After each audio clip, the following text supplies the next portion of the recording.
Welcome to Bonus Bytes, a special mini episode of the Triple D podcast. These bite-sized episodes are packed with information about disability benefits, disability news, and answers to your burning questions. Get ready to take a bite of what's going on this week. Here's your host, Michael Weiner. Well, hello, Michael. Hello, Katie Nobles. How are you today? I'm doing great. How are you? I'm excited for another episode of Bonus Bytes. Well, we have a lot of headlines. Some of the stuff is actually happening today, the day we're recording. It's June 18th. So do we want to just jump into our headlines? No, I think we should talk about the weather first. All right, let's talk about it. It is hot. It is super hot outside, ripe for some conversation about Social Security disability benefits. There you go. Let's jump into headline number one. Let's go. So the first headline, and we're actually just going to chat about this. This is a specific graph. If you're watching on YouTube, we're going to throw it up on the screen while you're talking about it. Yeah.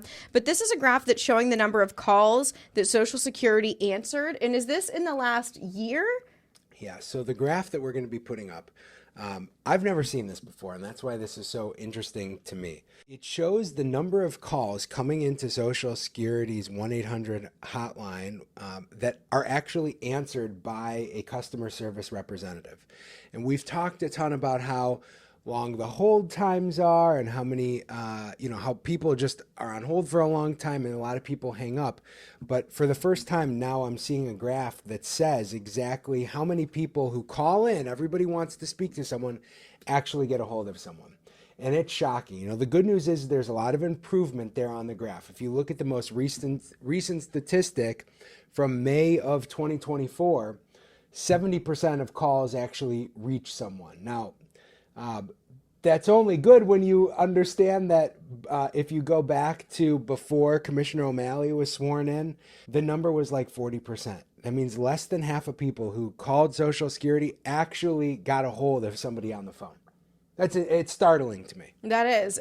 But we are seeing an improvement, so it seems like it's going in the right direction. Yeah, and just to be transparent about what these numbers mean, there's different reasons why a call might not connect. This is all calls coming in. Sometimes somebody's on hold for a really long time and they get frustrated, they hang up. Sometimes, their DoorDash is being delivered, so they hang up after a very short period of time. You don't always know why somebody's hanging up, but when you compare it to the statistic that shows how long people wait on hold, it's not that shocking to find out that very few calls get connected. A lot of people report calling Social Security's hotline and literally the call going dead in the middle. That happens to our office all the time when we try calling Social Security on our clients' behalfs, is literally the line just goes dead. Mm-hmm. So, there's been an upward trend in the number of calls being answered, but there is still plenty of room for growth there. Hopefully we'll see that growth then. Yeah. Okay, let's move on to our next headline. So this one is, and this was just kind of a piece that we saw online that we wanted to talk about. So as Social Security faces looming fund depletion, there is fierce debate over whether a commission can help. Yeah, so anytime in Washington there's an issue with money, people want to form a committee, and that's what this is. The challenge is that these committees that Congress or the Senate forms often operate behind closed doors. And Social Security being an issue that is so prevalent and important to the average American, it's really scary to think that, of all of our elected officials, there could be a handful, let's say 5 or 10 people who are really deciding the future of Social Security. There's a lot of different things that a commission could do. It could try and come up with solutions to prevent the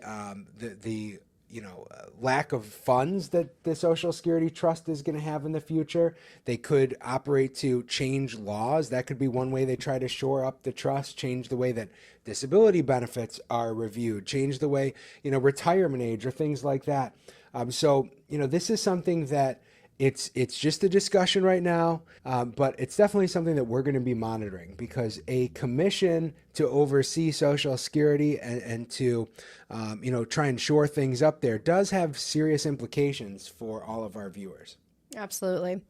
And then for our third headline, federal officials testify on Social Security disability benefits challenges. And this is actually something that's happening today, the day that we're recording on June 18th. Yeah, and it's interesting because when we looked, they don't exactly say what the topic of conversation is going to be when it comes to disability benefit challenges.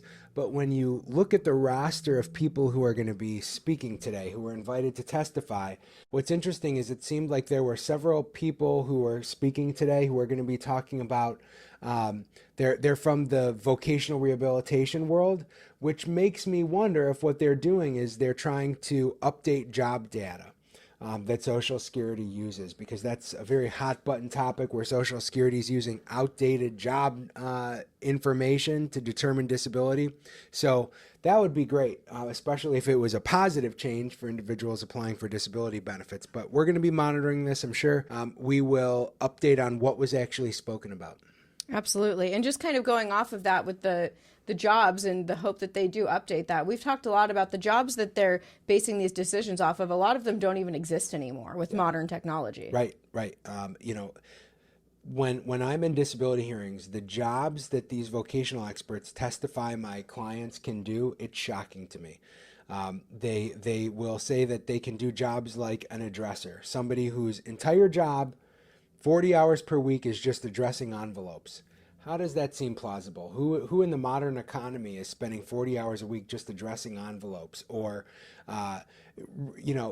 doing microfilming, an outdated technology of, from 30 years ago, but Social Security still returns people to work saying they can do that. Absolutely. Well, we'll keep an eye on that. Yeah. And of course, always bringing the latest headlines here. But also, I wanted to just mention on your TikTok as well, you're really giving the most up-to-date information on there. So why don't you throw out your handle? Because you look very excited to I'm the backwards half barrister. And, I'm just, it's crazy to me the way that TikTok is really kind of spreading so much of what we're talking about here. Just last month, I had almost 4 million views on the different videos that I'm putting out there. And, it's giving us a platform to, update people in real time about what's going on. So many of the things that I talk about here on Bonus Bytes, I was able to talk about right when it was happening, just by shooting a quick TikTok video, and we're educating people. We're making people aware. So I'm really excited about it. Backwards Hat Barrister, check me out. That's right. Go ahead and follow him there on TikTok. And actually, a lot of these questions came from your TikTok just in the comments. Yeah. I always am kind of looking through there. There's so many people commenting, saying how much you're helping. And you do get to a lot of the questions that people ask. Yeah. So I wanted to talk about a couple of these that people had commented or submitted on our website.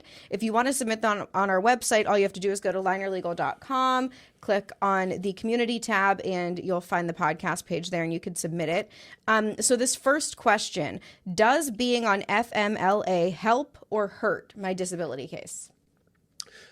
I would say that being on FMLA probably can only help someone's case. And the reason is, one of the things that we always struggle to get in a Social Security case, although we do a very great job of it here in our office, is an opinion from our clients' doctors.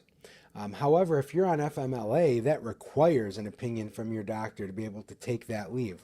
And usually an FMLA, just so everybody knows, it's Family Medical Leave Act. What it does is it requires employers over a certain size to provide reasonable accommodations to allow people who have disabilities or to be able to continue working. But in order to be put onto FMLA leave or have FMLA accommodations, you need an opinion from your doctor. And so often, even though somebody's job might be protected for a period of time while they're on FMLA leave, the accommodations that the doctor is requesting really are work preclusive in the competitive work environment. And so, we take the paperwork that the doctor submitted to get our client FMLA, send that to Social Security, and that's kind of 1 + 1 = 2. It can actually really help people. I don't see many reasons why it would hurt a case. Okay. Our next question, can I move money into a high yield savings account and still collect SSI benefits? Okay. And we've discussed SSI is a needs-based benefit. SSI is a needs-based benefit. I mean, any money that you have in savings, in high yield savings, is a countable resource. You can move $10 into a high yield savings account, that's probably never going to exceed the $2,000 resource max for a single individual or $3,000 for a married couple. But once you exceed those thresholds, $2,000, $3,000, you are no longer eligible for SSI. So I just want to be very clear. No, this is not a means that you can use to protect your money. All right. So this is a question about the consultative exam, which this is the doctor that Social Security might send you to. This is their doctor. So this question is there a drug or alcohol screening at your consultative exam with Social Security? I've never seen one. I've never seen Social Security order drug testing on an individual. So, okay. No. Super simple answer to that one. And then our last question today, can I reapply or revisit my disability claim if the first judge gave me partial disability because a doctor was not truthful on their paperwork? No. The judge is the arbiter of fact. And also, when we say a doctor's not truthful in his paperwork, usually that's a matter of subjective opinion. Unless you show that the doctor was lying about a diagnosis or something like that, but your attorney in that hearing should have argued against weight being given to that. So I doubt a doctor is just going out on a limb and lying in Social Security paperwork. And certainly to go to the extent of reopening an old application once it's been closed and administratively final, it's just not going to happen. I would never tell somebody to expect that could be possible. Is there any situation where that could be possible? Yeah, actually in our office, and this doesn't happen very often, but just last week we won a case where a judge had already said no, but a doctor was finally retained by Social Security to cover an extended period of time, including a period of time before the original judge decided the claim. And after testifying that, that our client had been disabled even in the window of time that the first judge said no, that was new and material evidence which convinced the judge to reopen the old application and award benefits going back like 12 years. Wow. Yeah, so significant not win for impossible. our client. Not impossible, but very rare. Very rare. Okay. All right. Well, that is all that we have for today's episode. But I want to talk about the episode that we're going to be posting next week. This is one that you filmed a little bit of a while ago. Yes. And it was recorded via the internet, right? So we weren't actually here in studio. But tell me about the next podcast. This is with the Ohio Poet Laureate, Carrie Gunter Seymour. So quite a distinguished guest to have the Poet Laureate for the state of Ohio, Carrie Gunter Seymour, to appear on the podcast. But what she did that I thought was so incredible was she read some of her works that she felt would resonate with the disabled community in Ohio and nationwide. She's really an inspiration. I had a great conversation with her, and I think if you tune in, you're going to really like it too. Yeah, absolutely. And I enjoyed editing this one so much because she talks a lot about how she uses this position to help people. Yep. So definitely a really good conversation. Go ahead and check that out on our episode next week. But I think that's all we have until then. See you guys next time. Thanks for listening to Bonus Bytes, a mini episode of the Triple D podcast. Rate, review, and subscribe, and tune in next week for more disability news and headlines.